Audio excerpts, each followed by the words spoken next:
योगी जी, एक और सवाल है वक्फ अमेंडमेंट बिल को लेकर।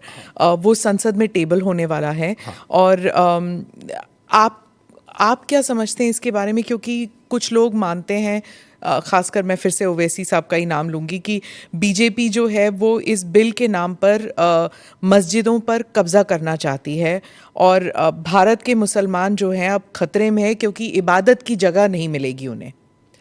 देखिए, भाजपा मस्जिद में कब्जा करके क्या करेगी? मंदिर और ढूंढेगी। ये मुझे लगता है कि गुमराह कर रहे हैं। वक्फ के नाम पर आखिर कितना ज़मीन कब्जा करोगे?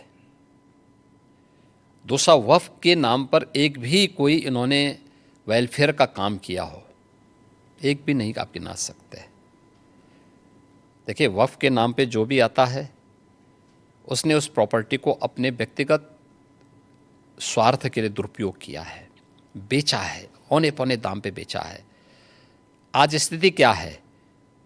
एक एक प्रॉपर्टी के लिए कई कई लोगों को इन्होंने प्रॉपर्टी को बेचा है।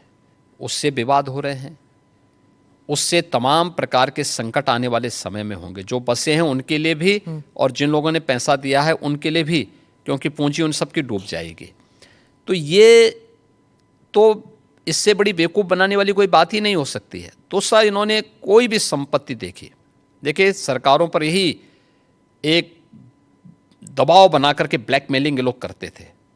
अलग अलग समय में इन्होंने वक्फ के नाम पर तमाम प्रकार के उल जलुल फैसले लिए हैं। ख़ास तौर पर कि वक्फ जिस लैंड को कह देगी कि ये उनकी है, उनकी मान ली जाएगी। हम बहुचक हैं जी, ये कौन सा देश है? आपको एक पावर किसने दे दी है कि आप किसी भी प्रॉपर्टी को कब्जा कर लेंगे, आप किसी भी स्थल को कब्जा कर लेंगे, किसी भी सार्वजनिक भूमि पे कब्जा कर लेंगे? तो ये नहीं हो सकता है। ये वक्फ संशोधन अधिनियम जेपीसी ने जो अपनी सिफारिश की है, ये आज की आवश्यकता है और इसको समयबद्ध तरीके से आगे बढ़ना चाहिए। और मुझे लगता है देश के हित में भी होगा, मुसलमानों के हित में भी होगा। जी, डिलिमिटेशन पर जो दक्षिण के राज्य हैं वो थोड़े नर्वस कह लीजिए। वो कहते हैं कि पॉपुलेशन के आधार पर रिप्रेजेंटेशन नहीं होना चाहिए। वो कह रहे हैं कि उनकी जो पहचान है वो खतरे में है। देखिए, माननीय गृह मंत्री जी ने इस मामले में बहुत स्पष्टता के साथ कह दिया है और ये केवल स्टालिन के नाम ने जो बैठक की है, केवल एक राजनीतिक एजेंडा है उनका।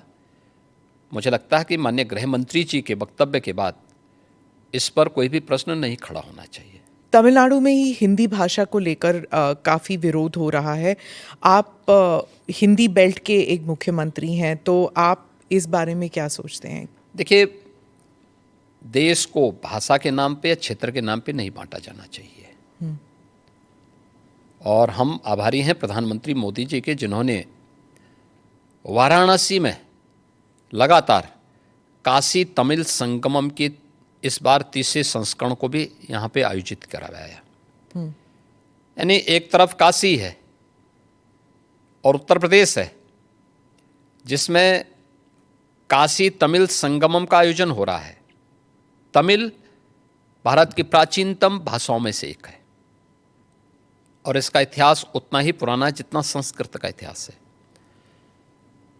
हर भारतीय के मन में तमिल के प्रति श्रद्धा और सम्मान का भाव है, क्योंकि भारत की विरासत के बहुत सारे तत्व आज भी उसमें मौजूद हैं। तो हिंदी से नफरत क्यों? भाषा कोई तोड़ती नहीं है, वो जोड़ने का काम करती है।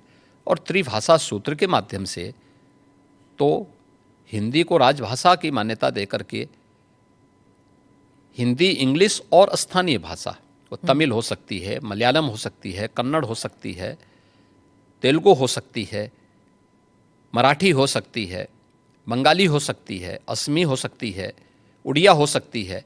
किसी भी अन्य भाषा को आप लोकल स्तर पर लागू करिए। ये तो देश के अंदर एकता का संदेश देने वाला, उत्तर से दक्षिण तक, पूरब से पश्चिम तक पूरे भारत को एकता के सूत्र में जोड़ने वाला माध्यम है। और मुझे लगता है कि भारत का राष्ट्रगान भी इसी बात का संदेश देता है ये केवल एक संकीर्ण राजनीति है। जब इन लोगों के वोट बैंक खिसकते हैं तो ये लोग इसी प्रकार की क्षेत्रीयता की और भाषाई आधार पर बांटने की दुरभिसंधि करते हैं। जनता जनार्दन को देश की एकता के लिए इस प्रकार के किसी भी षड्यंत्र से हमेशा सचेत रहना चाहिए। कर्नाटका में और तमिलनाडु में खासकर इन दोनों राज्यों में कई लोगों का मानना है कि जब यूपी या बिहार के जो हिंदी स्पीकिंग स्टेट्स के लोग जाते हैं और वहाँ पर बसते हैं, 10-15 साल भी रहते हैं, पर वहाँ की स्थानीय भाषा नहीं बोलते, हिंदी ही बोलते हैं और ऑटो रिक्शा वालों के साथ या फिर किसी रेस्टोरेंट में हिंदी में ही बात करते हैं, स्थानीय भाषा में नहीं करते। लेकिन उन राज्य से जब लोग उत्तर प्रदेश आते हैं तो हिंदी बोल लेते हैं, हिंदी में ही बात करते हैं, क्योंकि कामकाज की जो भाषा है वो हिंदी है।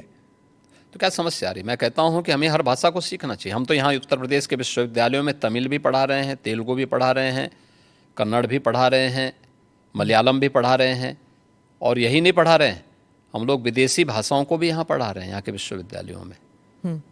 ये तो नेशनल एजुकेशन पॉलिसी में भी ये सारे प्रावधान किए गए हैं।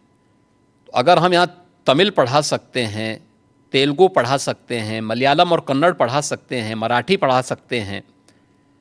कल ही मैं बिठूर में गया था, नानाराव पेशवा की पावन जयंती कार्यक्रम के साथ जुड़ने के लिए गया था।